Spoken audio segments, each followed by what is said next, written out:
Paano mag-convert ang improper fraction into mixed number? Ang unang gawin, i-divide ang numerator sa denominator.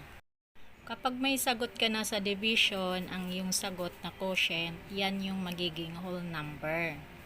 Ang remainder, yan ang magiging numerator at ang divisor ang magiging denominator.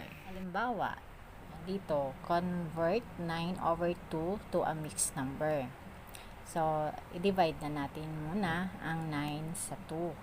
Ngayon, mag-divide na tayo. So, ito, 9 divided by 2. Ang sagot is 4. 4 times 2, 8. So, 9 minus 8, 1.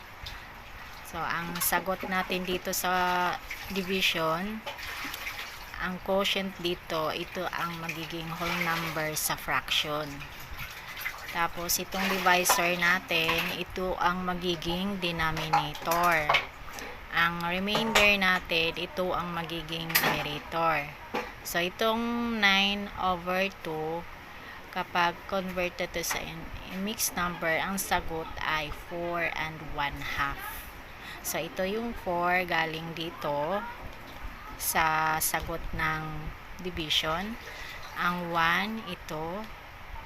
Ang 2, ito yung divisor. So, ganito lang ang pag-convert ng improper fraction to mixed number. So, sana naintindihan.